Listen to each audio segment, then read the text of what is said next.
Mobile প্রযুক্তি বর্তমান বিশ্বের সবচেয়ে শক্তিশালী হাতিয়ারের রূপ নিয়েছে। এটি কেবল যোগাযোগের মাধ্যম নয়, বরং মতাদর্শ প্রচারণা এবং শক্তিশালী প্রচারণার ক্ষেত্রেও অপরিহার্য। বিএনপি মহাসচিব মির্জা ফখরুল ইসলাম আলমগীর সম্প্রতি মোবাইল প্রযুক্তির শক্তি এবং দেশের রাজনৈতিক সংস্কারের প্রয়োজনীয়তা নিয়ে বক্তব্য দেন। তার মতে, এই হাতিয়ার শত্রু মোকাবেলায় কার্যকর ভূমিকা রাখতে পারে। একই সঙ্গে তিনি একক ক্ষমতা কেন্দ্রিক অসুস্থ প্রতিযোগিতার সমালোচনা করেন এবং দেশের রাজনীতিতে সংস্কারের প্রয়োজনীয়তার উপর জোর দেন।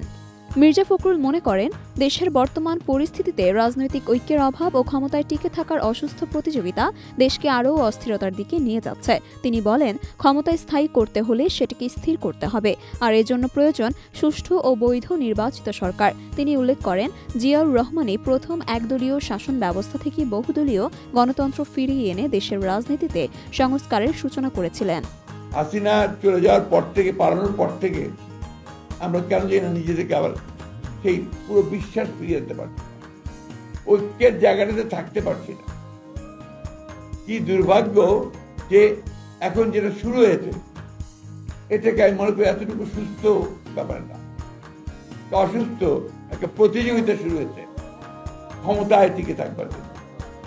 আর ক্ষমতা তো টিকে থাকবে তখনই যখন এটাকে তুমি সেটেল করতে পারবে, স্টেবিলিটি আসবে, স্থিতিশীলতা আসবে।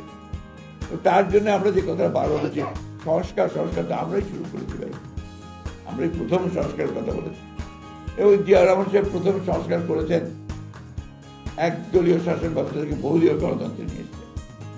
মির্জা ফখরুল রাজনৈতিক বিভাজন এড়ানোর আহ্বান জানিয়ে বলেন, কিছু মানুষ উস্কানিমূলক বক্তব্য দিয়ে জনগণের বিভাজন সৃষ্টি করেছে। এসব থেকে রাজনৈতিক কর্মীদের বিরত থাকতে হবে। বিএনপির মহাসচিব গণমাধ্যমের প্রতি নেতিবাচক বিষয়ের চেয়ে ইতিবাচক খবর প্রচারের আহ্বান জানান। তিনি মনে করেন, গণমাধ্যম দেশের সঠিক চিত্র তুলে ধরতে গুরুত্বপূর্ণ ভূমিকা পালন করতে পারে। মির্জা ফখরুল আরও জানান, তারেক রহমানের বিরুদ্ধে দায়ের করা মামলাগুলোর নিষ্পত্তি হলে তিনি দেশে ফিরবেন। মোবাইল প্রযুক্তি ও রাজনৈতিক সংস্কারের এই যুগে দেশকে স্থিতিশীল রাখতে প্রয়োজন ঐক্যবদ্ধ প্রচেষ্টা।